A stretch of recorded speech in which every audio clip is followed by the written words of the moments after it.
नमस्कार मित्रांनो, power of equity Marathi channel मध्ये आपलं स्वागत आहे. तर मित्रांनो बघा, मार्केटमध्ये ट्रम्पनं जे काय टॅरिफ टॅक्स जे लावलेला आहे ह्याच्यामुळं मार्केटमध्ये म्हणजे भरपूर व्हॉलेटिलिटी आहे. या व्हॉलेटिलिटीमध्ये आपण कोणत्या स्टॉकमध्ये इन्व्हेस्टमेंट करायचं आहे तर तुम्हाला सांगतो बघा मित्रांनो, या व्हॉलेटिलिटीमध्ये तुमच्याकडे कोणताही स्टॉक तुम्ही बाय केला असं करू नका. फंडामेंटल स्ट्रॉंग जे स्टॉक असतात त्या स्टॉक फक्त तुमच्या पोर्टफोलिओला जर ऍड केलं तर मार्केट जर समजा किती व्हॉलेटिलिटी जर असेल तर ती गोष्ट इग्नोर झाल्यानंतर म्हणजे ती जे व्हॉलेटिलिटी आहे किंवा जी काही बातमी आहे ती निघून गेल्यानंतर ना तिथून पुढे ते स्टॉक म्हणजे पटकनी वर जाऊ शकते. असे स्टॉक आपल्या पोर्टफोलिओमध्ये ऍड असायला पाहिजे. तर ते स्टॉक कोणते आहेत आपण आता आज अनालिसिस करणार आहोत मित्रांनो. आणि त्या स्टॉकची प्राइस जी आहेत 50 रुपयाच्या खाली आहे. तर जे स्टॉक 50 रुपयाच्या खाली आहेत त्याच्यामध्ये जर समजा इन्व्हेस्टमेंट जर तुम्ही केला तर क्वांटिटी पण तुमचे जास्त येतात आणि तिथून पुढे टार्गेट सुद्धा तुम्हाला चांगले मिळू शकतात. तर ते स्टॉक फंडामेंटल सुद्धा खूप स्ट्रॉंग आहेत. तर चला मित्रांनो, त्या स्टॉक बद्दल अनालिसिस करू. खरं अनालिसिस करायच्या आधी पॉवर ऑफ इक्विटी मराठी चॅनलला जरूर सबस्क्राईब करून घ्या आणि तसेच तुमच्या मित्रांना, तुमच्या बंधूंना स्टॉक मार्केटमध्ये जे इन्व्हेस्टमेंट करतात त्यांना सुद्धा हे चॅनल लिंक जरूर शेअर करा मित्रांनो. तर चला त्या स्टॉक बद्दल आता आपण अनालिसिस करू. तर चला मित्रांनो, त्या स्टॉक बद्दल अनालिसिस करायच्या आधी आपण काय करू, निफ्टी बद्दल अनालिसिस करू. तर बघा मित्रांनो, इथं निफ्टीचं विकली कॅन्डल आहे. विकलीच्या ऐवजी डेली कॅन्डल करू तर आपल्याला व्यवस्थितपणे दिसेल. म्हणजे कसं तुम्हाला सांगतो, जे आपण ऍक्च्युली इथं जे ट्रम्पनं जे टॅरिफ टॅक्स लावलेला होता तेव्हा मार्केट कम्प्लीट एकदम मोठ्या प्रमाणात घसरणं झालेलं होतं, म्हणजे डाऊन झालेलं होतं. इथून ऑलमोस्ट म्हणजे ते जे डाऊन झालेलं होतं, गॅप डाऊन झालेलं होतं, त्या गॅप डाऊनला आता फील केलेलं आहे मित्रांनो. तर इम्पॉर्टंट आपल्याला एक रेजिस्टन्स आहे. आता निफ्टी बद्दल जर बघायचं असेल तर राऊंड फिगर 23,000चा एक इम्पॉर्टंट आपल्याला रेजिस्टन्स आहे. जर 23,000ला जर समजा 23,000च्या वरती जर समजा आपल्याला क्लोजिंग जर भेटलं तर मित्रांनो ऑलमोस्ट जर आपल्याला इथं जे बघतोय आपण हे राऊंड फिगर 24,000चा म्हणजे 24,000चा आपल्याला नेक्स्ट टार्गेट आहे मित्रांनो. म्हणजे हे होऊ शकते, खरं एकदम डायरेक्ट होणार नाही. म्हणजे का, आता हे जे गॅप फिल झालं, गॅप फिल झाल्यानंतर थोडंसं मार्केट खाली येऊ शकते, खाली येऊन नंतर पुन्हा मार्केट वरती जाणार. तर अशा सिच्युएशन मध्ये आपण काय करायचं आहे, आपल्याकडं फंडामेंटल स्ट्रॉंग असलेले स्टॉक आपल्या पोर्टफोलिओमध्ये आपण ऍड करून घ्यायचा आहे मित्रांनो.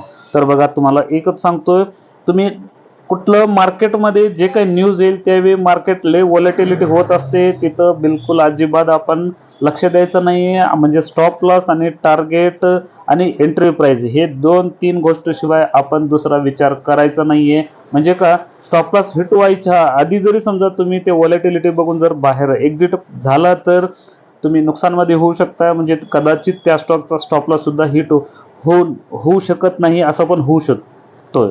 तर तसं काही न करता मित्रांनो बघा, स्टॉप लॉस आणि टार्गेट आणि एंट्री प्राइस हे 3 गोष्ट फक्त तुम्ही लक्षात ठेवा. त्याच्या व्यतिरिक्त दुसरा हा कुठलाही तुमच्या डोक्यात तुम्ही घेऊ नका. तर निफ्टीचं असं झालेलं आहे मित्रांनो. तर तुम्हाला सांगतो बघा, निफ्टी असं खाली येऊन आता परत वर गेला, वर येऊन परत थोडासा खाली येणार आणि परत इथं ब्रेकआउट आपल्याला देणार. म्हणजे ऑलमोस्ट डब्ल्यू पॅटर्न तयार होणार मित्रांनो, तिथनं पुढे मार्केट वरती जाणार. तर ह्या आठवड्यामध्ये जे स्टॉक येणार आहे त्या स्टॉक बद्दल आता आपण अनालिसिस करू. पहिल्यांदा काय करू मित्रांनो, त्या स्टॉक बद्दल आपण टेक्निकल द्वारे आपण अनालिसिस करू. त्या स्टॉकचं नाव आहे उज्जीवन स्मॉल फायनान्स बँक. एकदम जबरदस्त आहे मित्रांनो. ह्या स्टॉकचं जर समजा तुम्ही बघितलं तर फंडामेंटल माइंड ब्लोईंग आहे. तर आता सध्या आपण काय करू, इथं डेली कॅन्डल आहे, डेलीच्या ऐवजी विकली घेऊ. विकली कॅन्डल मध्ये आपण एकदम व्यवस्थित अनालिसिस करू. तर बघा मित्रांनो, इथं जे मी काय ड्राफ्ट केलेलं आहे ह्याला म्हणतोय आपण एलियट वेव्सचे पॅटर्न. आपण हे टेक्निकल मध्ये आपण यूज करतोय. तर एलियट वेव्स म्हणजे कसं असते, समुद्राचे जर लाटे जसे असतात बघा, मागं पुढं होऊन असं असं जात असतात, ह्याला म्हणतोय आपण एलियट वेव्स. तर ह्या एलियट वेव्स मध्ये काय होतंय मित्रांनो, समजा आपण इथून समजा प्राइस इथून स्टार्ट झालं आणि जरा वरती गेला आणि पुन्हा खाली आला आणि इथं जे हाय झालेलं होतं त्या हायच्या वरती जेव्हा ब्रेकआउट होते मित्रांनो, तर इथं आपल्याला एक एंट्री असते.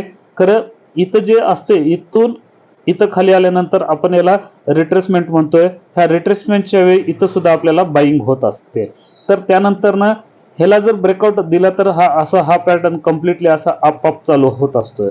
जर समजा चुकून हा प्राइस वरती न जाता इथं जे खाली लो एक सपोर्ट बनलेला होता त्या सपोर्टच्या खाली जेव्हा ब्रेकआउट देईल इथं, तेव्हापासून परत इथं पुन्हा 1 2 3 पासून परत पुन्हा हे एलियट वेव्स चालू होत असतात. ओके, तर ह्या पद्धतीने एलियट वेव्सच्या पद्धतीनं ह्याच्यामध्ये एक पॅटर्न झालेला आहे. म्हणजे तुम्हाला ते आता ड्रॉ करून दाखवतो ते कसं झालंय. आता ऑलरेडी ड्रॉ केलेलं आहे मित्रांनो, तर तुम्हाला याच्यामध्ये तुम्हाला आता हे बाईंग मध्ये कसं आलंय हे सुद्धा तुम्हाला आता मी दाखवतो बघा. तर इथं बाईंग येण्यामध्ये कारण एकच आहे, इथं जे आपण ए बी सी असं ड्रॉ केलेलं होतं, तर इथं बी जे आहे ह्याच्यावरती बरोबर कंप्लीट आपल्याला इथं ब्रेकआउट मिळाले. म्हणजे इथून पुन्हा असं 1 झाला. म्हणजे आता आपण ह्याला 1 पण म्हणू शकतोय आणि सॉरी इथं 0, हे 0 आहे. तर इथं जेव्हा ब्रेकआउट दिलं तर ह्याला आपण 1 पण म्हणू शकतोय किंवा ए पण म्हणू शकतोय. तर आपण सध्या 1 म्हणू मित्रांनो. ओके, तर इथं ब्रेकआउट मिळाल्यामुळं ह्या प्राइसला इथं आपल्याला ब्रेकआउट मिळाल्यामुळं आपण काय म्हणतोय आता इथून 1 आणि इथं आपलं 2 जे आहे इथं आता थोडंसं रिट्रेसमेंट झालेले आहे मित्रांनो. तर इथं आपल्याला एकदम परफेक्ट झोनमध्ये आपल्याला इथं बाईंग आलेली आहे. तर इथून पुढं आपलं टार्गेट जे असणार आहे तर हे असं बघा 1 2 आणि 3 झाल्यानंतर मग परत पुन्हा खाली रिट्रेसमेंट परत होणार आणि तिथनं 4 होऊ शकतं किंवा परत इथनं 1 होऊ शकतं. तर आपला जो टार्गेट राहील ह्या हिशोबानं जर बघितला तर आपल्याला जो टार्गेट राहील तो पहिला टार्गेट काय राहील मित्रांनो 63 म्हणजे 63 ते 65 रुपयापर्यंतचा आपला पहिला टार्गेट राहील. आणि स्टॉप लॉस जे तुम्ही ठेवू शकता मित्रांनो ऑलमोस्ट जे इथं जे 30 रुपयाचा आपल्याला एक सपोर्ट आहे, इथं ह्या 30 रुपयाच्या खाली तुम्ही स्टॉप लॉस विकली बेसिस प्रमाणे तुम्ही स्टॉप लॉस ठेवू शकता. तर मित्रांनो त्या स्टॉक बद्दल अनालिसिस करून झालेली आहे. तसंच पुढच्या आठवड्यामध्ये भेटू मित्रांनो, तोपर्यंत धन्यवाद.